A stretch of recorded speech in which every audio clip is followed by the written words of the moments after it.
এর অধিক বেশি যার দাম রহমাতাল লিল আলামিন। জানো কি তোমরা তাহার নাম রহমাতুল লিল আলামিন। অসহায়ের বুকে যে জন গোপনে করে সওয়ার, দরুদ পড়ে সুবহে ও শাম রহমাতুল লিল আলামিন।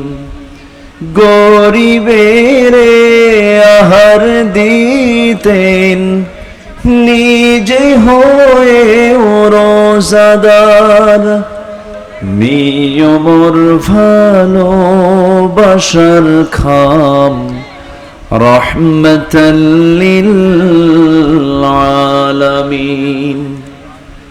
তার পথে যে বিছিয়ে দিত টুকরো কাটা স্তূপ করে, তাকেও দিলেন প্রেম মুজাসসাম রহমাতাল লিল আলামিন।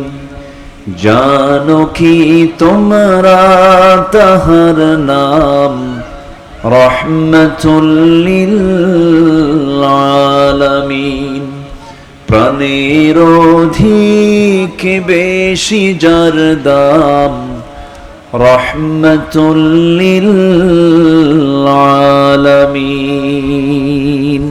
الإنسان وكرم وعلمه من البيان ما لم يعلم، فسبحان الذي لا يحصى امتنانه باللسان ولا بالقلم. نشهد أن لا إله إلا الله وحده لا شريك له، ونشهد أن سيدنا وحبيبنا ومولانا محمدا عبده ورسوله الذي أرسله بالحق بشيرا ونذيرا وداعيا إلى الله بإذنه وسراجا وقمرا منيرا. فقد قال الله تعالى في كلامه المجيد وفرقانه الحميد: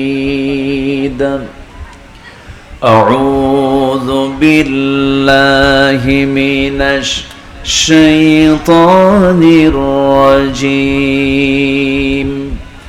بسم الله الرحمن الرحيم. ملائكته يصلون على النبي يا أيها الذين آمنوا صلوا عليه وسلموا تسليما. اللهم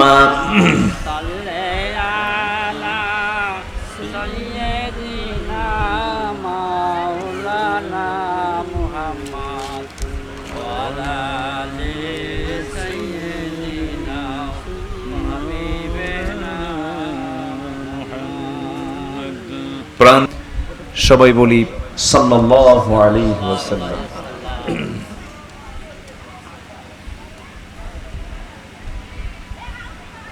প্রাকৃতিক সৌন্দর্যের অপরূপ লীলাভূমি,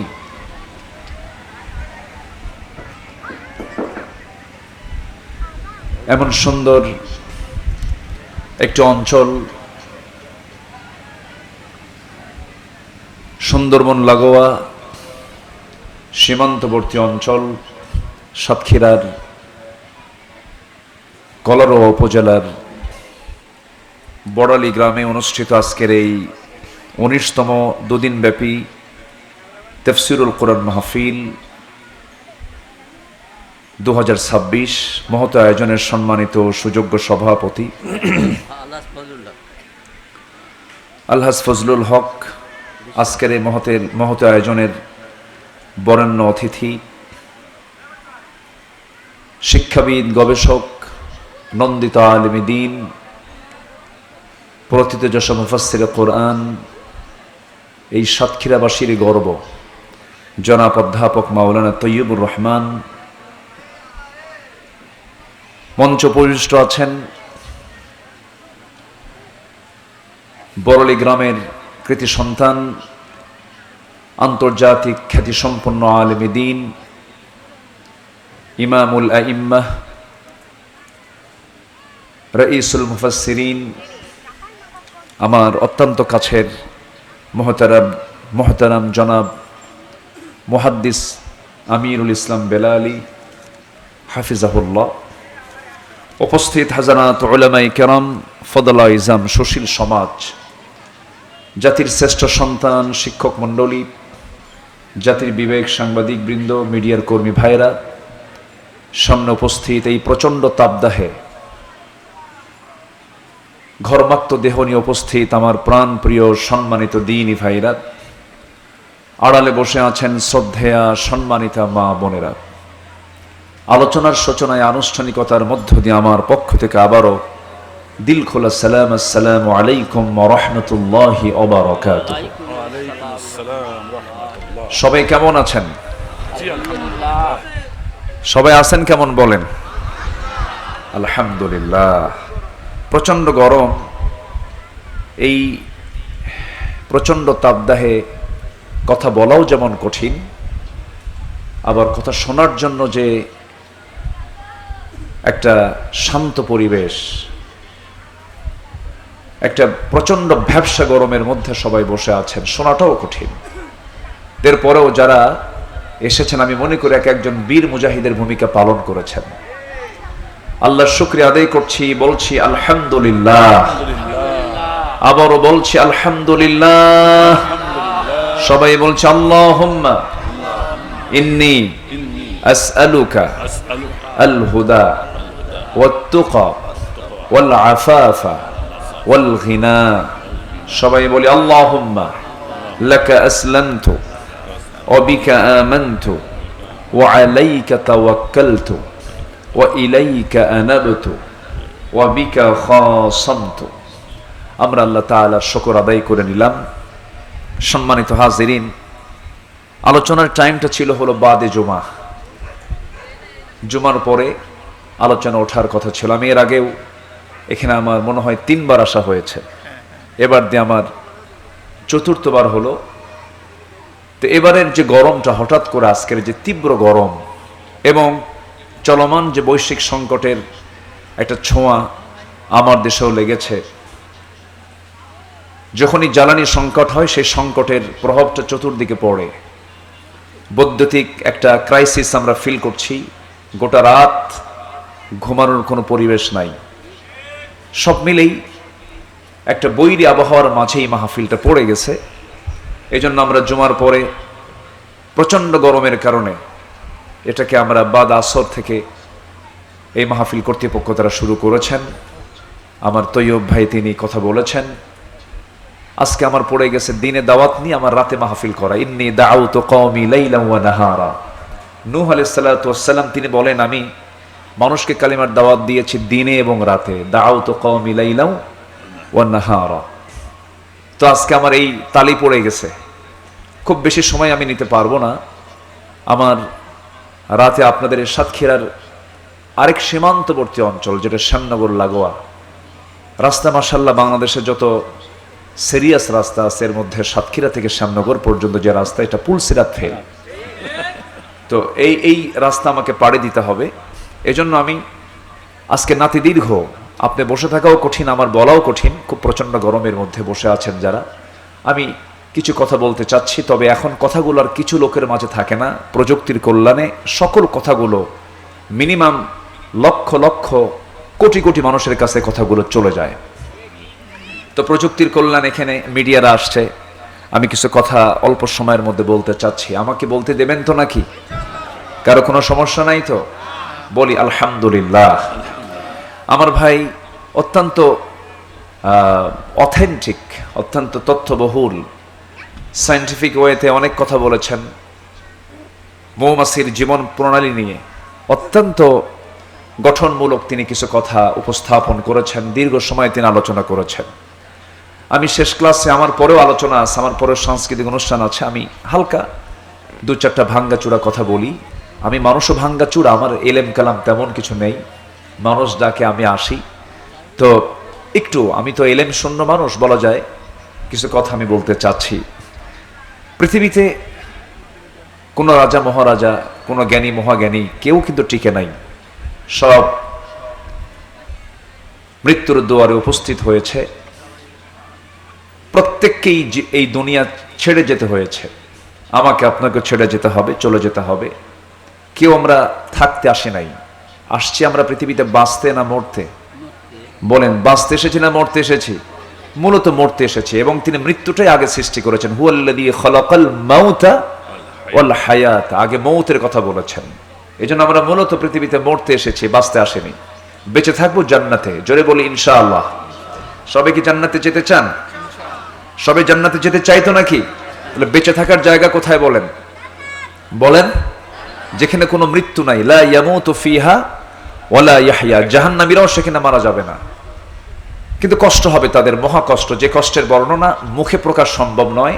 কোরআন আল্লাহ রাব্বুল আলামিন অনেক ভয়ঙ্কর ভয়ঙ্কর কথাগুলো জাহান্নামের বলেছেন, আজকে ওইদিকে যাব না আমি। এবং জান্নাতের এমন কিছু কথা বলেছেন যে জান্নাতের বর্ণনা মুখে প্রকাশ করা সম্ভব নয়, এটা না পাওয়া পর্যন্ত। সম্মানিত ভাইয়েরা, তাহলে এই পৃথিবীতে আমরা মরতে এসেছি, মূলত আমরা যে কোনো মুহূর্তেই মরে যাব। এখন আছি, কিছুক্ষণ পর নাও থাকতে পারি।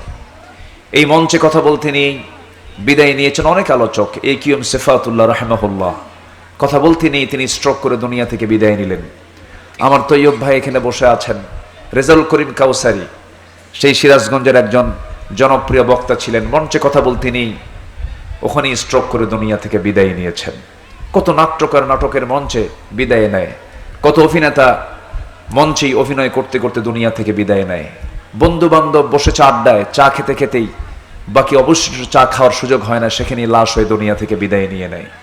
এই মহা সত্য, চির সত্য, এই মৃত্যুর দুয়ারে সবাইকে অবশ্যই পৌঁছতেই হবে, এতে কোনো সন্দেহ নাই। কিন্তু আমি কি নিয়ে যাচ্ছি, এটাই হলো সবচেয়ে বড় বিষয়। এই চিন্তা যারা আছে সে হচ্ছে ইমানদার। ইমানদার ব্যক্তিরা এই চিন্তাটা করতে পারে। আল্লাহ রাব্বুল আলামিন চিন্তার কথাই বলেছেন। আল্লাহ রাব্বুল আলামিন বলেন, ইয়া আইয়ুহাল্লাযীনা আমানু তাকুল্লাহা ওয়াল তানজুর নাফসুম মা কদ্দামাত লিগাদিন ওয়াত্তাকুল্লাহ ইন্নাল্লাহা খাবীরুম বিমা তা'মালুন। জোরে বলুন আল্লাহু আকবার। ঈমানদারেরা, তোমরা আল্লাহকে ভয় করো এবং লক্ষ্য করো আগামী দিনের জন্য তুমি কি পাঠালে, আগামী দিনের জন্য তুমি কি জমা করলে, কি আমলনামা তোমার, সেই দিকে লক্ষ্য করো। ওয়াত্তাকুল্লাহ, আর আমাকে ভয় করো। আর তোমরা যা কিছু করো সবকিছুর খবর সবচেয়ে বেশি রাখেন যিনি, তিনি আমার। চিল্লা বলুন কে? কে জানেন? কে জানেন? কে জানেন? আল্লাহ জানেন। কি দরদ দিয়ে আল্লাহ পাক বলছেন, আগামী দিনের জন্য তুমি কি নিয়ে আসলে, এইদিকে ওয়াল তানজুর, এটা লক্ষ্য করে দেখো।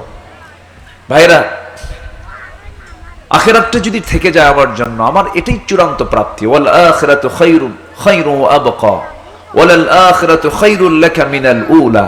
এই দুনিয়ার জীবনের চাইতে আখিরাতটাই হলো শ্রেষ্ঠ এবং অবশিষ্ট। এই দুনিয়া শেষ হয়ে যাবে, কিন্তু আখিরাতের শুরু হবে, কিন্তু শেষ হবে না। সেই মহাদিনের, সেই মহা একটি জীবন সামনে পড়ে আছে। এই সংক্ষিপ্ত জীবনে যদি ভালো কিছু করে যাই, তাহলে আমরা সেখানে চির সুখী হয়ে যাব। এজন্য আমাদের সবচেয়ে বড় কাজ হচ্ছে দুটা বিষয়কে আমরা আগে সাথে নেব, এবং দুটা বিষয়কে পরিপূর্ণতার জন্য যে গুণটা সবচাইতে বড় দরকার, সেটা হচ্ছে নফসের শুদ্ধতা দরকার। নফসের শুদ্ধতা যদি থাকে, তাহলে আমার সমস্ত আমলগুলো কবুল করবেন কে? আসতে বলবেন না কে? দুইটা কাজ আমাকে আপনাকে করে যেতে হবে। আল্লাহ রাব্বুল আলামিন বলেন, ইন্নাল্লাযীনা আমানু ওয়া আমিলুস সালিহাতি কানাত লাহুম জান্নাতুল ফিরদাউসি নুজুলা খালিদিনা ফিহা লা ইয়াবগুনা আনহা হিওয়ালা। ঈমান যারা আনবে এবং নেক আমল যারা করবে তাদের জন্য আমি আল্লাহ রাব্বুল আলামিন 2, 3, 4, 5, 6, 7, 8 নম্বর জান্নাত নয়, 1 নম্বর জান্নাত জান্নাতুল ফিরদাউস আমি তার জন্য বরাদ্দ রেখেছি।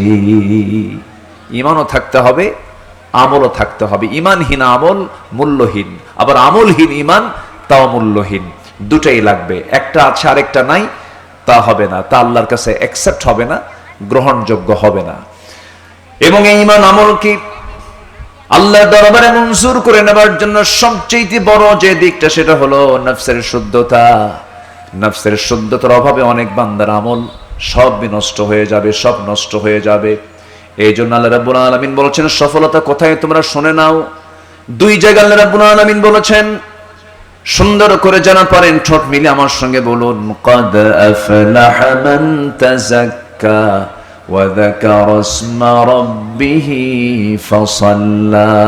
আরেক জায়গায় বলছেন ক্বাদ আফলাহা মান যাক্কাহা ওয়া ক্বাদ খাবা মান দাসসাহা। সফল কারা? যারা নফসকে শুদ্ধ করতে পেরেছে, আল্লাহর নামের জিকির করতে পেরেছে এবং নামাজকে কন্টিনিউ করতে পেরেছে। এই জন্য 1 নম্বর আল্লাহ পাক জিকিরের আগে, নামাজের আগে নফসের শুদ্ধতার কথা বললেন। এটা গুরুত্বপূর্ণ একটা বিষয়। এই নফসের শুদ্ধতার অভাবে, নিয়তের শুদ্ধতার অভাবে বহু শহীদ আল্লাহর কাছে গিয়ে ধরা খাবে, বহু দানবীর ধরা খেয়ে যাবে, বহু আলিম ধরা খেয়ে যাবে, বহু বুজুর্গ ধরা খেয়ে যাবে, তাহাজ্জুদ গুজার ধরা খেয়ে যাবে, শুধু নিয়তের বিশুদ্ধতার অভাবে। এই জন্য আল্লাহ রাব্বুল আলামিন এই বিষয়টা গুরুত্ব দিচ্ছেন, বান্দা নফসকে শুদ্ধ করে নাও। যে ব্যক্তি হিংসুক, নামাজ যতই পড়ুক, আল্লাহর দরবারে তার নামাজ কবুল হবে না। আমার মনে হয় বরালি গ্রামে কলারোয়ার মাটিতে কোথাও কোনো হিংসুক নাই। আসতে কয় হিংসুক আছে? হিংসা করে, এলাকার মানুষ হিংসা করে। জমি কেনে একজন আর ঘুম হয় না আরেকজনের, এরকম আছে না? আছে কিনা বলেন? জমি কিনতেছে একজন, ওই লোকটা জমি কিনলো, আর রহিম মিয়া জমি কিনলো, কেমনে কিনলো, সারা রাত ঘুম হয় না ওই টেনশনে। আছে কিনা বলেন? এই জাতীয় হিংসুকের কোনো দোয়া আল্লাহর দরবারে মঞ্জুর হবে না।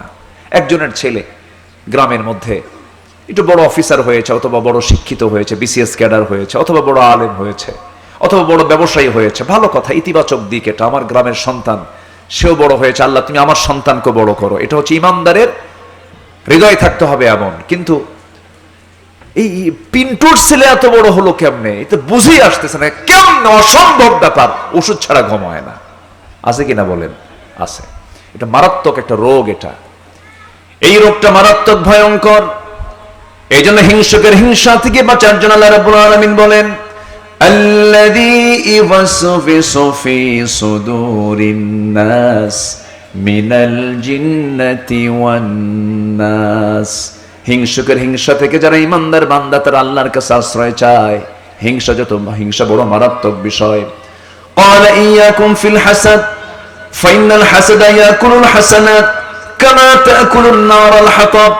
তোমরা হিংসা থেকে নিজেকে বেঁচে রাখো, কারণ হিংসা সমস্ত আমলকে বিনাশ করে দেয়, যেমন করে আগুন সমস্ত কাঠখণ্ডকে জ্বালিয়ে পড়ে ছারখার করে দেয়। হিংসা করা যাবে না, হিংসুক হওয়া যাবে না।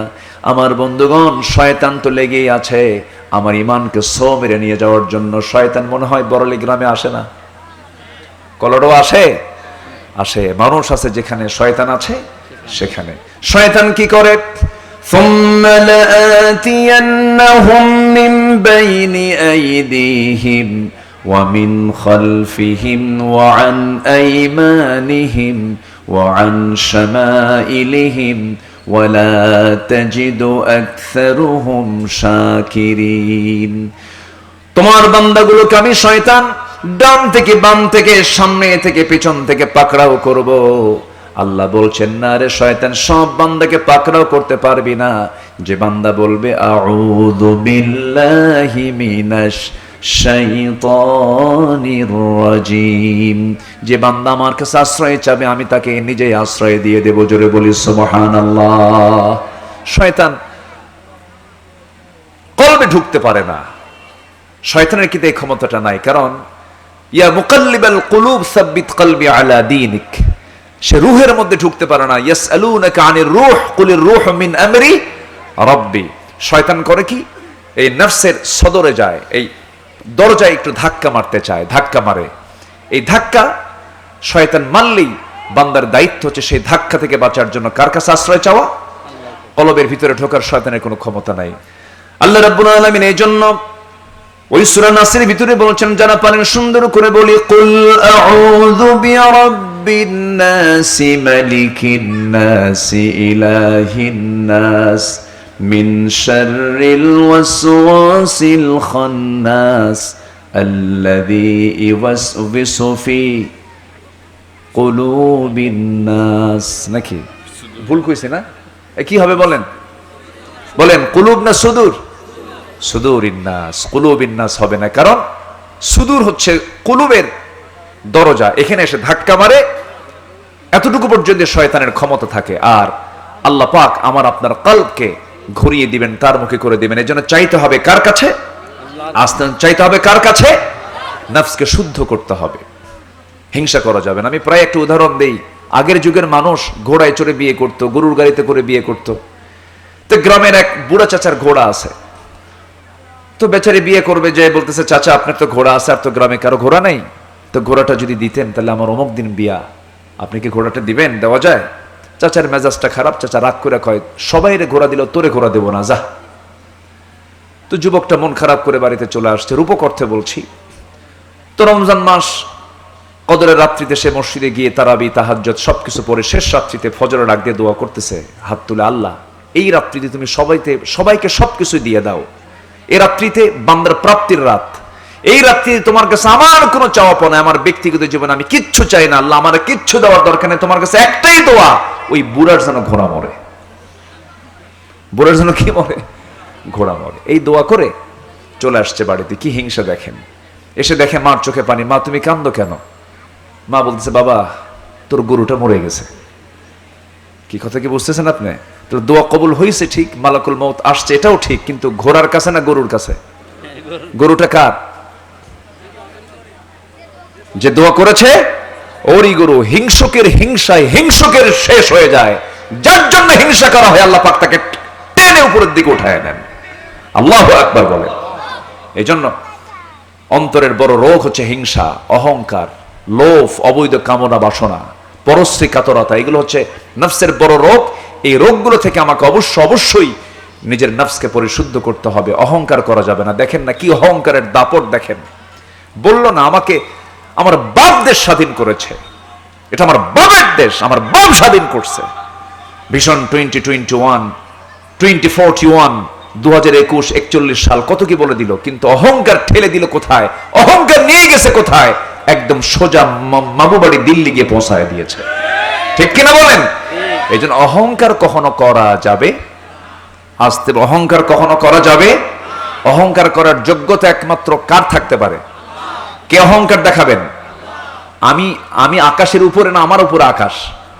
বলেন, আমি কি আকাশের উপরে? আমার উপরে আকাশ। আকাশের মালিক যিনি, তিনি অহংকার করবেন। আকাশের নিচে যে থাকে তার জন্য অহংকার মানায় না। আকাশের মালিক তিনি অহংকার দেখাবেন, আকাশের নিচে থেকে এই অহংকারটা মানায় না। অহংকার করব না আমরা। সম্মানিত ভাইয়েরা, আমি অবাক হয়ে যাই। বৈদ্যুতিক যে ক্রাইসিস, জ্বালানির যে সংকট, এটা শুধু এই দেশীয় সংকট নয়, এটা বৈশ্বিক সংকট। মধ্যপ্রাচ্যের দেশগুলোতে পানির চাইতে তেলের দাম কম, সেখানে তেল কম দামে পাওয়া যায়, পানি বেশি দামে কিনতে হয়। আমার দেশে তেল উৎপাদন নাই, সমস্যা হতেই পারে, এটা বৈশ্বিক সংকট। অথচ অবলীলায় বলে ফেলে আমার দেশে তেলের কোনো সংকট নাই। বলেন, এটা কি কোনো সত্য তথ্য না মিথ্যা তথ্য বলেন তো? আমার এই জীবনে প্রায় 48টা বসন্ত আমি পার করেছি। আমার বুদ্ধি বয়সে আমি কখনো দেখি নাই যে কোনো ওয়েল ফিলিং স্টেশনে, সিএনজি স্টেশনে হয় অনেক সময়, ওয়েল ফিলিং স্টেশনে তেলের পাম্পে 3 মাইল লম্বা ধরে হুন্ডা, এটা আমার জীবনে আমি কোনোদিন দেখি নাই। দেখছেন কিনা আপনারা জানি না, আমি কোনোদিন দেখি নাই। তাহলে 3 মাইল লম্বা এই বিশাল হুন্ডার যে জাম, তেল পাচ্ছে না। সেদিন দেখি কোথায় যেন মাসখানেক আগে, মনে হয় কালীগঞ্জের দিকে হবে, তো হুন্ডা সিরিয়ালে রেখে এখন কতক্ষণ দাঁড়ায় থাকবে, পাশে দেখি বিছানা নিয়ে শুয়ে আছে। বুঝলেন? তো এই যে ক্রাইসিস, এই ক্রাইসিসটা স্বীকারও করে না মানুষ, মিথ্যাচার করে। এত মিথ্যা কথা বলার দরকারটা কি? এ পর্যন্ত ক্ষমতায় যারা এসেছে আমার দেশে, কোনদিন বলেন তো কোন মন্ত্রী অথবা কোন প্রেসিডেন্ট অথবা কোন দায়িত্বশীল কোনদিন কি জাতির সামনে বলেছে, ভাই এই দায়িত্ব পালন করা কালে আমার এই ভুলটা হয়েছে, আমি সবার কাছে মাফ চাই, আমার মাফ করে দিয়েন? বলছে? তাহলে এখান থেকে প্রমাণিত হলো আমার দেশের যারা শাসক, যারা নেতৃত্বে থাকে, তাদের কোনো ভুল হয় না, এরা মানুষই না, এরা সব ফেরেশতা। কি এরা সব কি? ফেরেশতা। ফেরেশতা চরিত্র আসছে এরা, এদের কোনো ভুলই নাই। সম্মানিত ভাইয়েরা, এগুলো হচ্ছে প্রাউড। এগুলো কি বলেন তো? অহংকার। এগুলো করা যাবে না। এগুলো করলে ইতিহাস কিন্তু খুব বেশি দূরে এখনো পুরাতন হয়নি, খুব নিকটবর্তী ইতিহাস সব দেখছি কিন্তু আমরা। যে শক্তিগুলো জুলাইয়ের আগে সব এক কাতারে ছিল, তারাই এখন কামড়া কামড়ি শুরু করে দিয়েছে। আসতে কম কেন? ইতিহাস কিন্তু খুব দূরের নয়, ইতিহাস খুব কাছাকাছি। শিক্ষা নিতে হবে, নচেত ওয়াইস্তাবদিল কওমান গায়রাকুম ওয়ালা তাদুররুহু শাইআ, আল্লাহ পাক কিন্তু আবার চাপিয়ে দিবেন এমন জালিম, আমরা তাদের কিচ্ছু করতে পারবো না। এই জন্য সবার আগে অহংকার মুক্ত হয়ে ইতিহাস থেকে শিক্ষা নিয়ে নফসকে শুদ্ধ করে আমাকে আপনাকে ফিরে আসতে হবে। কার পথে? আসতে বলবেন না, কার পথে? আচ্ছা বলুন তো, আমার দেশের পূর্বের সকল সময়ের চাইতে এখন ধর্ষণ কম না বেশি? বলেন। চাঁদাবাজি কম না বেশি? সন্ত্রাসী কম না বেশি? চা পাতি এই যে আচরণগুলো আমরা দেখতে পাচ্ছি, বলেন তো কম না বেশি? বলেন তো বেশি। আমি কিন্তু বলছি না, আপনারা দেখেও বলছেন। সম্মানিত বন্ধুগণ, আমার মেয়ে, আমার বউ, আমার সন্তান, আমার বোন, তার সতীত্বের উপরে হুমকি আসবে, তার সতীত্ব নষ্ট হবে, এটা কি আমার স্বাধীনতার ফলাফল? বলেন, স্বাধীনতার ফলাফল এটা? 54 বছর বয়স, 54 বছর বয়স, স্বাধীনতার বয়স, এই সময়ে এসে আমরা এই দৃশ্য দেখতে পাচ্ছি। কেন? যে ধর্ষক, তাকে ধরবে পুলিশ, ধর্ষকের প্রভাবটাই হলো থানার ওসির চাইতে বেশি। তাকে ধরতে যাবে, উপর থেকে ফোন আসবে, আপনি কেন তাকে ধরতে গেছেন? আপনাকে ফটিকছড়ি পাঠায় দেব, আপনাকে পটুয়াখালী পাঠায় দেব, আপনার পোস্টিং পটুয়াখালী। আমি কি ভুল বলছি? বলেন তো। এই হলো চিত্র। গাঁজা সহ, ইয়াবা সহ, নেশা সহ ধরা পড়েছে থানায়, পুলিশ কষ্ট করে ধরে আনছে। আমার পুলিশ ভাইরা কিন্তু চেষ্টা করে, কিন্তু প্রভাবিত, প্রশাসন প্রভাবিত, উপর থেকে চাপ, বিভিন্ন চাপের কারণে তারা কিচ্ছু করতে পারে না। ইচ্ছা করলে আমার দেশের সকল নেশা 24 ঘন্টায় বন্ধ করা সম্ভব ছিল, কিন্তু হবে কেমনে? নেশা সহ ধরে, উপর থেকে ফোন দেয়, অজিজা। কি বুঝতেছেন কি? গলা ঠিক আছে না? গলা কি ওসি সাহেব যে বললো, ওদের গলা কি ঠিক আছে? ঠিক তো নাই, ভাঙ্গা গলায় কইছে। গলা ভাঙ্গে কখন? যখন ঢালে, যখন কি করে? ঢালে গলায়, তখন গলা থাকে না। যখন বিড়ি টানে তখন ঠোঁট থাকে না, যখন মদ খায় তখন চোখ থাকে না। আল্লাহ পাক বলেন, বালা মান কাসাবা সাইয়্যাতান ওয়া হাতাত বিহি খাতিআতুহু, পাপ করবি, পাপ তোকে ঘেরাও করে ফেলবে। বিড়ি খাবি, ঠোঁট কালো হবে। কি ঠোঁট কালো হয় না? ঠোঁট দেখলি মনে হয় এটা কি খোর? আস্তে কয় কি খোর? বলেন, বিড়ি খোর। রাগ করলেন মনে হয় আপনারা। আমি কুষ্টিয়াতে ওই যে তামাকের আবাদ হয়, দেখছেন কিনা জানি না, মাঠকে মাঠ তামাকের আবাদ। তো সবুজ পাতা, মাঠকে মাঠ, এত বড় বড় পাতা। আমি একদিন ভাবলাম যে এই পাতাগুলো এই এলাকায় কি গরু ছাগল নাই, খায় না? আমি এক চাষিকে ডাক দিয়ে বললাম, ভাই এদের কি বেড়া বুড়া দেয় না? গরু ছাগল খায় তো শেষ করার কথা, হুজুর কুত্তাও খায় না।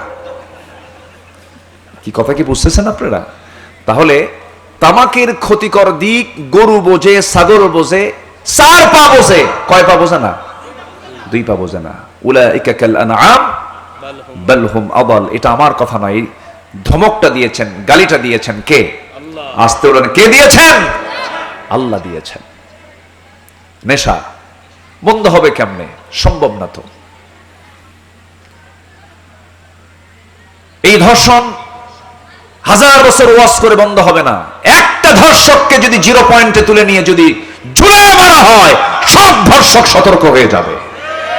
কিন্তু কে করবে? নাই তো। এই উপমহাদেশ শাসন করেছে একসময় মোগলরা, মোগল শাসন করেছে। সেই জহিরুদ্দিন মোহাম্মদ বাবর কাবুল থেকে, আফগানের কাবুলে তার বাড়ি ছিল, তার সাম্রাজ্য গড়ে তোলেন। এই ভারত উপমহাদেশ তিনি শাসন করেছেন। তার সন্তান আওলাদরা শত শত বছর এই দেশ শাসন করেছে। এদের মধ্যে একজন বাদশা ছিলেন খুব আল্লাহওয়ালা। শাহজাহান, আকবর, হুমায়ুন, আওরঙ্গজেব, আলমগীর নাম শুনছেন না সবাই? এর মধ্যে একজন ছিলেন হলো বাদশাহ জাহাঙ্গীর, আল্লাহওয়ালা শাসক ছিলেন। আমি শুধু বলছি যে তাদের আমার দেশ এমনও শাসন হয়েছে এক সময়। উনি বসে আছেন তার দরবারে, এক হিন্দু বৃদ্ধা নারী চলে গেছে মুসলিম শাসক বাদশাহ জাহাঙ্গীরের কাছে গিয়ে বলছে, জাহাপনা, একটা বিচার নিতে আসছে আপনার কাছে, কি বলুন? ওই বৃদ্ধা নারী বলে, জাহাপনা, আমি আমার বড় ছেলেকে বিয়ে দিয়েছি, মাত্র 4-5 মাস আগে বিয়ে দিয়েছি। আমার বৌমাটা খুব সুন্দরী, কিন্তু একটা বড় বিপদে পড়েছি, বিপদে আপনার কাছে এসেছি। সেই সুন্দরী বৌমার দিকে বদনজর। বখাটে একটা যুবক প্রত্যেক রাতি প্রায় চলে আসে, অস্ত্রের মুখে জিম্মি করে এই ঘরের মধ্যে ঢুকে আমার সেই নতুন নববধূর সঙ্গে, বৌমার সাথে জেনা করে যায়, ধর্ষণ করে যায়, জুলুম করে যায়। কি করা যায়? আমি আপনার কাছে বিচার চাই। বাদশাহ জাহাঙ্গীর ইন্নালিল্লাহ বলে মাথা নিচু করলেন, আর মনে মনে ভাবলেন, আমার রাজত্বে এত বড় দুঃসাহস কার হতে পারে? এত বড় জালিম কে হতে পারে? না, আমার তো নজরে পড়ছে না। তিনি এবার অনুমান করলেন, মনে হয় আমার সন্তান হতে পারে, আমার সন্তান এমন অপকর্মের সঙ্গে জড়িত হতে পারে। অতএব তিনি বললেন, বৃদ্ধা মা, আপনি চিন্তা করবেন না, আপনি চলে যান, আপনার বাড়ির লোকেশনটা দিয়ে যান এবং কোন সময় সে আসতে পারে এমন সময়টা আমাকে জানায় দেন। জানায় দেওয়া হলো, পাঠায় দিলেন তাকে বাড়িতে, কাউকে না বলে, কোনো তদন্ত কমিটি না করে, কিচ্ছু না করে বাদশাহ জাহাঙ্গীর নিজেই তিনি করলেন কি, তরবারি কোষবদ্ধ করলেন, একাকি ঘোড়া দাবড়ায় চলে গেছেন সেই মহিলার বাড়ির সামনে। সন্ধ্যার একটু আগ দিয়ে মহিলার সঙ্গে দেখা হলো। তিনি ইশারা ইঙ্গিতে বললেন, আমি যা আসছি, আমি আপনার ঘরের মধ্যে ঢুকবো, যদি ওই যুবকটা আসে, যখন ঢুকবে আপনি আমাকে ইঙ্গিত দিবেন, আর ঘরের সুন্দর করে আস্তে করে আপনি ঘরের মধ্যে যে আলোটা থাকবে, যে বাতিটা থাকবে, সেই বাতিটা নিভায়ে দিবেন। এতটুকু আপনার কাজ, এরপর আমি দেখে নেব। বাদশাহ জাহাঙ্গীর যখন জানলেন ওই ধর্ষকটা এসেছি, শুধু বুড়িমাকে বললেন, আপনি ঘরের বাতিটা নিভায়ে দিবেন। বাতিটা নিভায়ে দেওয়া হলো। সন্ধ্যার পর আফসা আফসা দেখা যাচ্ছে। ভিতরে ঢুকেই কান ক্ষেপণ না করে তরবারিটা কোষমুক্ত করে ওই ধর্ষকের গর্দান বরাবর তিনি হাঁকায়া দিলেন। যখন হাঁকায়া দিয়েছেন, মস্তকটা ছিটকে পড়ে গেল। আল্লাহু আকবার বলে তিনি বসে গেলেন। এবার বলছেন, বুড়িমা, দয়া করে আপনি বাতিটা জ্বালায় দেন। বাতি জ্বালায় দেওয়া হলো। বাতি জ্বালানোর সঙ্গে সঙ্গে দেখা গেল বাদশাহ জাহাঙ্গীর করলেন কি, সোজা ওই ধর্ষকের চেহারার দিকে নজর দিলেন, কিন্তু চেহারার দিকে তাকায় দিলেন, নিজের সন্তান নয়। আলহামদুলিল্লাহ বললেন, আস্তে করে বসে গেলেন। এবার বলছেন, বুড়িমা, আমাকে 1 গ্লাস পানি দেন। 1 গ্লাস পানি তিনি 1 ঢোকে পান করলেন। এবার বলছেন, বুড়িমা, আমি আল্লাহর শুকরিয়া আদায় করে আলহামদুলিল্লাহ বলেছে। এর কারণ হলো, জেনার কাতারে আমার সন্তান নাই, অন্য একটা যুবক জেনার জন্য এসেছিল। আমার অনুমান ছিল আমার সন্তান জেনা করতে আসছিল, ধর্ষণ করতে এসেছিল। এখানে একটা প্রশ্ন করব, বলুন তো, ওই যে বাদশাহ জাহাঙ্গীরটা তরবারি আঘাত এনেছেন, অন্ধকার করে আঘাত করেছেন, নিজের সন্তান মনে করেন, অপরের সন্তান মনে করে? নিজের সন্তান মনে করে কেন? যদি তিনি সন্তানকে তিনি আঘাত করতেছেন, কিন্তু দেখতে পেলেন, আলোটা নিভায়া দেওয়ার হেতুটা হলো, আলোটা নিভায়া দিলে পরে সন্তান মনে হবে না আমার। অন্ধকারের মধ্যে আমি আঘাত করতে আমার কোনো বেগ পেতে হবে না, আমার কোনো দ্বিধা হবে না, আমার কোনো কষ্ট হবে না। কারণ যদি আলোতে যদি হঠাৎ করে আমার সন্তানটাই চোখে পড়ে, সন্তানের প্রতি মায়া মমতা কাজ করতে পারে, আমি আইনটা নাও কার্যকর করতে পারি। এরপরে তিনি 1 গ্লাস পানি পান করলেন 1 ঢোকে। তিনি বললেন, ও বৃদ্ধা মা, গতকালকে আপনার প্রস্তাবের পর, আপনার অভিযোগের পর এই সময় পর্যন্ত একটা ফোঁটা দানা আমার পেটে যায় নাই। আমি কেবল 1 গ্লাস পানি পান করে আমার হৃদয়টা আমি সিক্ত করে নিলাম। এরপরে বলছে, বুড়িমা, আপনার আমার পাশে বসুন। তো সেটাকে বসায় দেওয়া হলো। নিজের মাথার রাজমুকুটটা আস্তে করে তার পায়ের কাছে রেখে দিলেন। তার পায়ে রেখে দিয়ে বলছেন, বুড়িমা শোনেন, আপনি হিন্দু নারী হতে পারেন, আমি মুসলমান একজন আল্লাহর গোলাম হতে পারি, আমি শাসক হতে পারি, কিন্তু এই প্রমিস আমি আপনাকে করে যাচ্ছি, এই যে রাজমুকুট আপনার পায়ের নিচে রেখে দিলাম, আমার এই রাজমুকুটের যে মূল্য, আমার এই রাজত্বে একটা নারীর ইজ্জতের দাম আমার এই রাজমুকুটের চাইতে কোটি কোটি গুণ বেশি। জোরে কোন সুবহানাল্লাহ। এক সময় এমন শাসকও এই দেশ শাসন করেছে। সম্মানিত ভাইয়েরা, আমরা এমন শাসক, আমরা আল্লাহর কাছে বলি, আল্লাহ তুমি আমার দেশে এমন শাসক এনে দাও যার কর্মকাণ্ড দেখলে খলিফা ওমরের কথা মনে হবে। আল্লাহ কবুল করুন, জোরে বলি আমিন। আরো জোরে বলি আল্লাহুম্মা আমিন। তবে খুব বেশি দিন মনে হয় সময় নাই। আমাদের গোটা পৃথিবীর 2 শতাধিক যে রাষ্ট্র আছে, এর মধ্যে 56টা মুসলিম রাষ্ট্র আছে। এর মধ্যে সবচাইতে বেশি সম্ভাবনাময় পৃথিবীর দ্বিতীয় বৃহত্তম মুসলিম জনপদ বাংলার আকাশে খুব বেশি দিন ধরে নয় ইসলামের সূর্য, ইসলামের পতাকা বিজয়ী বেশি উড্ডীন হবে হবে। জোরে বলি ইনশাআল্লাহ। সেই দিন প্রতিষ্ঠার সংগ্রামে যদি আবারও রক্ত, আবারও ময়দানে ঝাঁপিয়ে পড়তে হয়, জানমাল কোরবানের দিকে সবাই রাজি আছেন? সবাইকে রাজি আছেন? কলারিয়াবাসী সবাইকে রাজি আছেন? একটু আল্লাহকে সাক্ষী রেখে 2 হাত উঁচু করে একটু দেখায় দেন। স্লোগান তো দেন না, দেন না স্লোগান? আর নাই? নারায়ে তাকবীর। আমার নেতা, তোমার নেতা, কোরআন আছে যেখানে, হাত নামান। আল্লাহ কবুল করুন, জোরে বলি আমিন। শরীর থেকে খুব ঘাম ঝরতেছে তো, সব ক্লান্ত। সম্মানিত ভাইয়েরা, তাহলে আমরা নফসকে শুদ্ধ করব, হিংসা করব না উদার হব? বলেন হিংসা না উদারতা? অহংকার না বিনয়ী? বলেন অহংকার না বিনয়ী? অবৈধ কামনা না বৈধ কামনা? অবৈধ লোভ না বৈধ লোভ? বৈধ লোভ। নিজের বইয়ের দিকে তাকান, কোনো গুনাহ হবে না। নিজের স্ত্রীর সঙ্গে আপনি সময় কাটান, সওয়াব হবে। এটা মনে থাকতে হবে, এটা মনে রাখতে হবে, যেন অন্যর বউ যেন না হয়। কিন্তু এখন নিজের বইয়ের দিকে নজর বেশি না পরের বইয়ের দিকে নজর বেশি? পরকিয়া মহামারী আকার ধারণ করেছে, মহামারী। ঘরে ঘরে আজকে পরকিয়া আকাম কুকামে ছেয়ে গেছে। বিশেষ করে এই ডিভাইসগুলো, মোবাইল, মানুষকে অপকর্মের দিকে আরো বেশি ঠেলে দিচ্ছে। Messenger, imo, Line, Viber, WhatsApp, Instagram, Kurigram, কি ঠিক কিনা? এগুলো সব বাদ দিতে হবে। অন্য নারীর মেসেঞ্জার আপনি যদি নক করেন, আপনি একটা অন্য নারীর বেডরুমে আপনি ঢুকে গেলেন। মারাত্মক গুনার কাজ। যুবকরা ফ্রি ফায়ার, পাবজি, ক্যাসিনো, এই সমস্ত অপকর্মের দিকে যাবা না, নেশার দিকে যাবা না। বিবাহ পূর্ব কোনো প্রেম হয় না, বিবাহ পূর্ব হয় জেনা। এই সমস্ত অপকর্মে যুবকরা যাবে না। এরপরে মাস্টারবেশনের দিকে যাবা না। এরপরে তোমার ইমানকে ধ্বংস করার জন্য, তোমার যৌবনকে ধ্বংস করার জন্য অবৈধ পর্নোগ্রাফিতে আসক্ত হওয়া যাবে না। এগুলো খোলামেলা বলা দরকার। যুবকরা আজকে আমাদের চাইতে অনেক, তারা ফাস্ট, অনেক কিছু বোঝে। এগুলোর দিকে যাবা না বাবা। জীবন কয়টা? জীবন একটা। নফসকে সুন্দর করে সাজিয়ে নাও, জীবনকে সুন্দর করে সাজিয়ে নাও, জীবনকে সুন্দর করে কোরআনের রঙে রঙিন করে নাও। দেখবা তুমি খুব প্রশান্তিতে জীবনটা তুমি উপভোগ করতে পারবে। হারামের মধ্যে কোনো আরাম নাই। এই জন্য আল্লাহ রাব্বুল আলামিন বলছেন, বান্দা আত্মশুদ্ধিতার জন্য 1 নাম্বার কাজ হলো তোমাকে কি করতে হবে? নফসের শুদ্ধতার জন্য 1 নাম্বার হলো তওবা করতে হবে।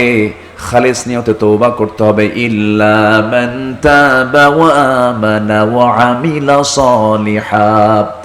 আরেক জায়গায় বলছেন, তুবু ইলাল্লাহি তাওবাতান নাসুহা আসা রাব্বুকুম আন ইউকাফিরা আনকুম সাইয়্যাতিকুম ওয়া ইউদখিলকুম জান্নাতিন তাজরি মিন তাহতিহাল আনহার। জোরে বলুন আল্লাহু আকবার। তোমরা তওবার মতো তওবা করো, ফিরে আসো।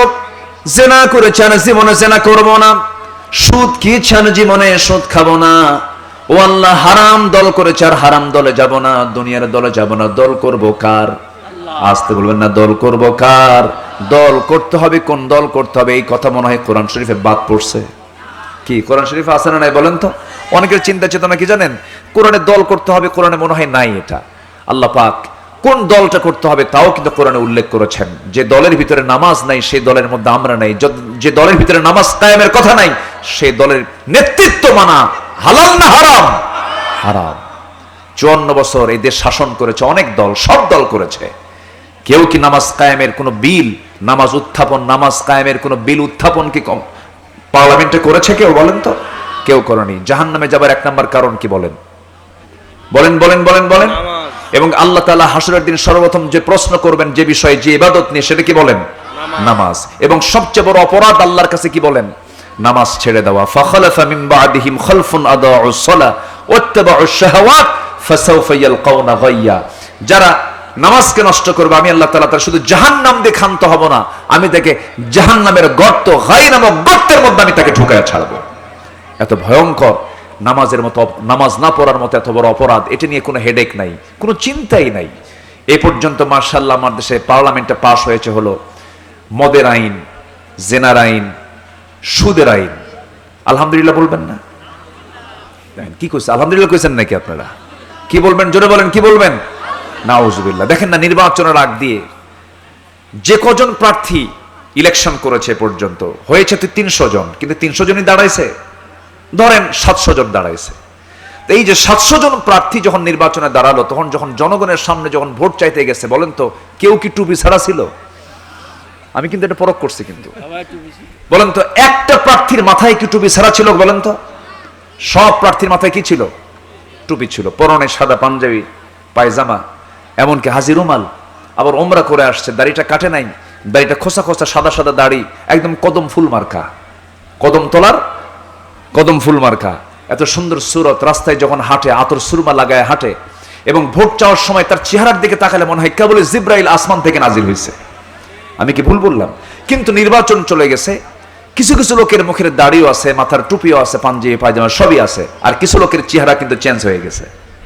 আসতে কয়, আসতে কন কেন? কি ঠিক কিনা বলেন? এগুলো নফসের রোগ। এগুলো কিসে বললেন তো? নফসের রোগ। এগুলো করা যাবে না। আন্তরিক এবং খাঁটি মনে তওবা করতে হবে, তওবা করে ফিরে আসতে হবে। তুবু ইলাল্লাহ ফাইন্নী আতুবু ফিল ইয়াউমি মিয়াত মাররা। তোমরা আল্লাহর কাছে তওবা করো। আমি আল্লাহ, আমি রাসূল সারাদিন 100 বারেরও বেশি বার তওবা করি। তওবা করব আমরা আল্লাহর কাছে, একবার না বারবার, বারবার তওবা করব। 1 নম্বরে চলে গেল আত্মশুদ্ধিতার জন্য 1 নম্বর পন্থা হলো তওবা করা। নাম্বার 2 হলো সালাতের প্রতি যত্নশীল হওয়া, নামাজের প্রতি যত্নশীল হতে হবে। বড়ালী গ্রামটা আদর্শ গ্রাম। আমি কখন বলবো? যখন বড়ালী গ্রামে আপনি দেখতে পাবেন জোহর, আসর, মাগরিব, এশার চাইতে ফজরের মুসল্লিটা বেশি হয়ে গেছে, সেদিন আপনি দেখতে পাবেন আপনার গ্রামটা নেশা মুক্ত হয়ে গেছে, জেনা মুক্ত হয়ে গেছে, সুদ মুক্ত হয়ে গেছে। বড়ালী গ্রামে মুসল্লি বৃদ্ধির জন্য অন্য গ্রামের মানুষ আসবে না, নিজের গ্রামকে নিজেই ঠিক করতে হবে। বলেন, নিজের গ্রামকে নিজেই ঠিক করতে হবে। দাওয়াতি কাজ বাড়ায় দেন। গ্রামের সকল প্রাপ্তবয়স্ক যুবকদের, সমস্ত মুসলমানদের তালিকা করেন। আপনি গ্রামের মাতব্বর, আপনার দায়িত্ব আল্লাহ পাক আপনাকে দিয়েছেন। সুন্দর করে তালিকা করে দাওয়াতি কাজ করেন, পার্সোনাল দাওয়াতি কাজ করেন। আমি হলফ করে আজকে বলে যাচ্ছি, বড়ালী গ্রামে আল্লাহ পাক আমাকে 3-4 বার নিয়ে আসালেন। আমি আপনাদেরকে করজোড়ে মিনতি জানাই, কার্যকর পদক্ষেপ নেওয়ার চেষ্টা করুন। আপনি যেদিন দেখতে পাবেন আপনার মসজিদে বড়ালী গ্রামটা জোহর, আসর, মাগরিব, এশার চাইতে যেদিন দেখবেন আপনার মসজিদে ফজর নামাজটা মুসল্লিদের ভরে গেছে, আল্লাহর কসম করে বলে সেই দিন থেকে গ্রাম থেকে সকল প্রকার নেশা, জেনা, মদ সব বন্ধ হয়ে গেছে। ইন্নাস সালাতা তানহা আনিল ফাহশাই ওয়াল মুনকার ওয়া লাযিকরুল্লাহি আকবার। এজন্য নামাজের প্রতি আমরা যত্নশীল হব। আত্মশুদ্ধিতার জন্য এটা একটা গুরুত্বপূর্ণ পন্থা। শুধু 5 ওয়াক্ত নামাজ নয়, আমাকে তাহাজ্জুদ নামাজটাও রেগুলার পড়া উচিত। নফল যার জীবনে বেশি, ফরজ তার নষ্ট হবে না। যার নফল নাই, ফরজ হুমকির সম্মুখীন হয়ে পড়ে। এই জন্য প্রত্যেকটা ইমানদারের উচিত নফল কমানো না বাড়ানো। শুধু রমজান মাস নয়, প্রত্যেক মাসে, প্রত্যেক সপ্তাহে অন্তত 1টা করে রোজা রাখা উচিত। এটাও নফসের শুদ্ধতার জন্য প্রয়োজন। অনেক তাহাজ্জুদ গোজার আছে, গীবত করে, তাহাজ্জুদ শেষ। এই জন্য রোজাটা রাখলে পরে তার মধ্যে একটা সুন্দর ধারাবাহিকতা, শৃঙ্খলা চলে আসবে। আল্লাহ রাব্বুল আলামিন এই বিষয়গুলোকে আমাদের জীবনে ট্রিট করার, জীবনে বাস্তবায়ন করার তৌফিক সবাইকে দান করুন। জোরে বলি আল্লাহুম্মা আমিন। আরো জোরে আল্লাহুম্মা আমিন, আরো জোরে আল্লাহুম্মা আমিন। সম্মানিত ভাইয়েরা, একমাত্র মানুষের মধ্যে কুফুরিটা পাই, তাছাড়া কোনো প্রাণীর মধ্যে কিন্তু কুফুরি নাই, না শুকরি নাই। কোন প্রাণী না খেয়ে থাকে বলেন তো? ওর জিকিরের ঘাটতিও নাই, আল্লাহ পাক তার রিজিকের ঘাটতিও রাখেন নাই। বান্দার জিকিরের ঘাটতি আছে, কি রিজিকের ঘাটতি বান্দা নিজেই সৃষ্টি করে ফেলে। বলেন তো তেলের কি কোনো সংকট আদৌ কি পৃথিবীতে আছে? না, কখনো হবে না, তেলের সংকট কখনো হবে না। আমার নবীজি ওবারাকনা হাওলাহু লিনুরিয়াহু মিন আয়াতিনা, আমার নবীজি যেদিন যে রাত্রে মক্কা থেকে তিনি বাইতুল আকসা পর্যন্ত এসেছেন, সেই রাত্রিতে আল্লাহ পাক এত বরকত দিয়েছেন যে ওইটুকু অংশে যে পরিমাণ পানি আছে সমুদ্র এত পানি নাই। আল্লাহু আকবার। তার চেয়ে তেল আল্লাহ পাক বেশি রেখেছেন, এত তেল আল্লাহ পাক রিজার্ভ রেখে দিয়েছেন। সুবহানাল্লাহ বলা যাবে না ভাই? তাহলে তেলের অভাব না বন্টনের অভাব? বলেন বলেন বলেন বলেন। বন্টনের অভাব, কোনো কিছুর অভাব আল্লাহ পাক রাখেননি, সব দিয়ে রেখেছেন। সেদিন দেখলাম একটা জিওগ্রাফিক চ্যানেলে দেখলাম একটা নীল তিমি তার বাচ্চাকে দুধ পান করাচ্ছে, 120 টন ওজনের তিমি তার বাচ্চাকে দুধ পান করাচ্ছে, যেন এত মোটা পাইপ দিয়ে খাওয়াচ্ছে, নিচ দিয়ে ঢেলে দিচ্ছে, আর তার বাচ্চা তিমিটা হা করে আছে। পরে আমি সার্চ দিয়ে দেখলাম যে প্রতিদিন নীল তিমি তার বাচ্চাকে দুধ পান করাই হলো সকাল বিকাল 50 থেকে 60 মণ। কেউ তো সুবহানাল্লাহ বললেন না। তাহলে এই রিজিকের দায়িত্ব কার? আর সামান্য এই তেল নিয়ে আমরা কি মারামারি শুরু করছি। এক পাম্পের মালিক বলে, হুজুর এই সপ্তাহে আমি যে পরিমাণ তেল বিক্রি করেছি আমার জীবনে এত তেল কোনোদিন বিক্রি করা লাগে নাই। মানে 1 হুন্ডার তেল লাগবে 3 লিটার, ও বাড়িতে রাখছে 30 লিটার। আলহামদুলিল্লাহ। নাকি জাতি হিসেবে আমরা এখনো ভালো হইনি। খালি দোষ দিলে হবে না, দোষ আমাদেরও, আজ থেকে দোষ আমাদেরও আছে। আচ্ছা, মাশাআল্লাহ। সম্মানিত ভাইয়েরা, কোন পাখি না খেয়ে থাকে না। একটা পাখি আছে পেরেগ্রিন ফ্যালকন নামক একটা পাখি আছে, যে পাখিটা আকাশে ওড়ে ঘন্টায় 400 কিলোমিটার বেগে। কেউ তো আল্লাহু আকবার বললেন না। একটা পাখি আকাশে ওড়ে ঘন্টায় কত কিলোমিটার? 400 কিলোমিটার। একটা প্লেন, একটা বিমানে 500-600 কিলোমিটার বেগে চলতে পারে, সেখানে একটা পাখি চলে হলো 400 কিলোমিটার, পেরেগ্রিন ফ্যালকন। অথচ এখন প্রশ্ন আসতে পারে যে বাতাসটা আসে ওর নাকের মধ্যে ঢুকে তো লাঞ্চ ব্লাস্ট হয়ে যাওয়ার কথা। লাঞ্চ ব্লাস্ট হয় না, কারণ আল্লাহ পাক একটা প্রযুক্তি তার নাকের ভিতরে ঢুকায় দিয়েছেন। একটা হাড়ের ট্যাপ তার নাকের নিচে রেখে দিয়েছেন, নাকের নিচে রেখে দিয়েছেন। যখন তার গতি বেড়ে যায়, হাড়ের ট্যাপটা আস্তে করে সামনে দিয়ে দেয়, বাতাসটা এখানে এসে ধাক্কা খায়, গতিটা কমায় দিয়ে আস্তে করে সে তার লাঞ্চের মধ্যে বাতাসটা ঢুকায় নেয়, তার লাঞ্চ ফাটে না। ঠিক একই প্রযুক্তি আজকের বিমানগুলোতে ওই পেরেগ্রিন ফ্যালকন থেকে তথ্য নিয়ে বিমানের মধ্যে ঢুকায় দেওয়া হয়েছে। যেরকম সুবহানাল্লাহ। এখন বলুন তো, বিমান থেকে পাখি না পাখি থেকে বিমান? বলেন বলেন, এটা কি? এটা আবার কোন পাখি রে? কি এটা? হ্যাঁ, ওরে বাপ রে বাপ, সব তো আমার দিকে না তাকায় ওই দিকে তাকায় আছে। আমি ওয়াজ করবো কেমনে? সবাই নজর দেখতেছে ওই দিকে, কি কেমন কি করে। এই যে ড্রোন ক্যামেরা, এই ড্রোন ক্যামেরাগুলো উপর থেকে নিচ্ছে, শুট নিচ্ছে। বলুন তো, ড্রোন আধুনিক না একটা পাখি আধুনিক? বলেন তো, বলেন বলেন বলেন বলেন। পাখি আধুনিক। একটা মশা, সামান্য একটা মশা, আল্লাহ রাব্বুল আলামিন এর মধ্যে কত প্রযুক্তি রেখে দিয়েছেন। আল্লাহু আকবার বলেন। ঘন্টার পর ঘন্টা চলে যাবে এই প্রযুক্তি নিয়ে কথা বললে পরে। কোন প্রাণী না খেয়ে থাকে না। সব প্রাণীকে দেখেন কে?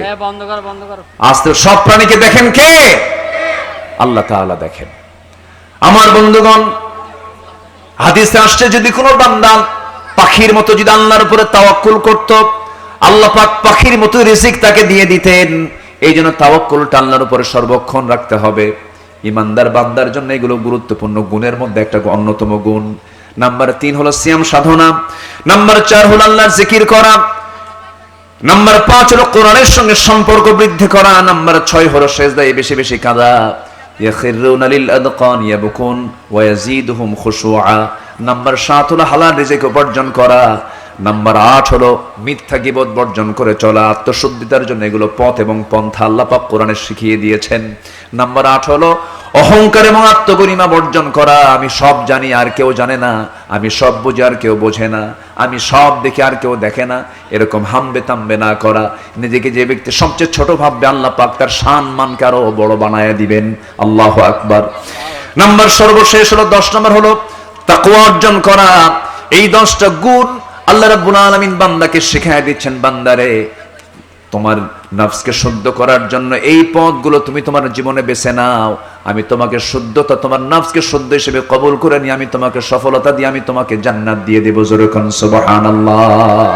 আল্লাহ সবাইকে বোঝার তৌফিক দান করুন। জোরে বলি আল্লাহুম্মা আমিন। আমি সময়টাকে আর বাড়াতে পারছি না, কোনো ক্রমে আর সম্ভব না। আমার বয়ানটা ছিল হলো বাদে জুমা, সেখান থেকে বাদে আসর, সেখান থেকে বাদে মাগরিব হয়ে গেছে। এসার পরে এখানে সাংস্কৃতিক অনুষ্ঠান হবে, সবাই থাকবেন। আমি যতটুকু পেরেছি তাসকিয়াতুন নফসের উপরে হালকা কিছু কথা বলেছি, রেকর্ড হয়েছে। এই কথাগুলো ওয়ার্ল্ড ওয়াইড চলে যাবে, আপনিও শুনলেন, আপনার পরিবারকে শোনাবেন। আল্লাহ রাব্বুল আলামিন সবাইকে আমল করার তৌফিক দান করুন। জোরে বলি আল্লাহুম্মা আমিন। যে যেখানে আছেন আরো জোরে সুবহানাল্লাহ আলহামদুলিল্লাহ লা ইলাহা ইল্লাল্লাহ মুহাম্মাদুর রাসূলুল্লাহ সাল্লাল্লাহু আলাইহি ওয়াসাল্লাম। আমি শেষ করছি। আমার ভাইজান উনি আমাকে আবার একটু গজল বলতে বললেন। আমার পাশে যিনি বসে আছেন উনি তো গজলের সম্রাট, উনিও গজল বলবেন। আবার বিভিন্ন শিল্পীরা আসতেছে, তাদের গজল আপনারা শুনবেন ইনশাআল্লাহ। আমি যেহেতু ভাইজান বলেছেন, আমি কুনান্না মিনাল খাসিরিন, সান্ধ্যকালীন ঘর্মাক্ত দেহ, প্রচন্ড তাপদাহে হাজারো মুসলমান নরনারী নিয়ে তোমার কালাম থেকে কিছু কথা বলেছি। গুনার বোঝা মাথায় নিয়ে দুটো হাত পেতে পাতলাম, আল্লাহ দয়া করে মাফ করে দাও। আব্বা আম্মা যারা দুনিয়া থেকে বিদায় নিয়েছেন, কবরগুলোকে জান্নাতের টুকরা বানায়া দাও। আব্বা আম্মার জন্য কি দোয়া তাও শিখিয়ে দিয়েছো। আওয়াজ দিয়ে সবাই বলুন রব্বির হামহুমা কামা রব্বায়ানি সগীরা, রব্বির হামহুমা কামা রব্বায়ানি সগীরা। ও আল্লাহ, বিশেষ করে মাহফিলটার আয়োজন যারা করলেন, শোনার জন্য যারা আসলেন, মেহেরবানি করে মাহফিলটা সবার জন্য নাজাতের কারণ বানায় দিও। এই গ্রামে যত মাইয়াত শুয়ে আছেন, কবরগুলোকে জান্নাতের টুকরা বানায় দাও। মসজিদ মাদ্রাসাকে কবুল করে নাও। আমার বেলালি ভাইকে কবুল করো। এই গ্রামবাসীকে তুমি দিনের জন্য, কোরআনের জন্য কবুল আর মঞ্জুর করে নাও। আমার তোয়েব ভাইকে কবুল করো। আমার ডানে বামে যত ভাই হাত তুলেছেন, সামনে পেছনে যত মা বোন আড়ালে যারা হাত তুলেছেন, সবার হাতগুলোকে তুমি আল্লাহ চালায় নাও। তোমার বান্দাগুলো যা যায় কারো চাওয়া, যা যা চায় কারো চাওয়াকে তুমি আল্লাহ ফেরত দিও না। এক কথায় যার যা প্রার্থনা তুমি আল্লাহ দয়া করো কবুল আর মঞ্জুর করে নাও। দুনিয়া থেকে কোন দিন বিদায় নেব জানি না, কোন দিন মালাকুত মাউত চলে আসবে আমরা কেউ তো আমরা বলতেও পারি না। চোখের সামনে কত বন্ধুর লাশ দেখলাম, কত লোকের জানাজায় গেলাম। আমার জানাজা একদিন হাজির হয়ে যাবে। সব লোক হাজির হয়ে জানাজা দিয়া কেউ তামাকার ডাকবে না, ঠেলে ঘুতে কবরে রেখে চলে আসবে। কবরের সহায় দেবে, বাঁশ চাপা দেবে, মাটি চাপা দেবে রে। 24 ঘন্টা যাবে না, মাথার চুলগুলো খসে খসে পড়বে। 3 দিন যাবে না, চামড়াগুলো গলে গলে পোকার পেটের খাবার হয়ে যাবে রে। মাত্র 7টা দিন পেটের নারী বুড়ি সব চোখ মুখ কান নাক বের হওয়া শুরু হয়ে যাবে রে। কিম্ভূত কিমাকার চেহারা হয়ে যাবে। মাত্র 3টা মাস পর যদি কবর খনন করে দেখা হয়, কয়েকটা হাড় ছাড়া কিচ্ছু খুঁজে পাওয়া যাবে না। এই তো আমার জীবনের ইনিংস, এই তো আমার জীবনের সমাপ্তি। আল্লাহ তোমার দরবারে ফরিয়াদ করি, তোমার পছন্দের বান্দা না হওয়া পর্যন্ত আমাদের কাউকে কবরে নিও না। মওতের সময় যখন চলে আসবে, জবানে জারি করে দিও লা ইলাহা ইল্লাল্লাহু মুহাম্মাদুর রাসূলুল্লাহ। আসসালাম।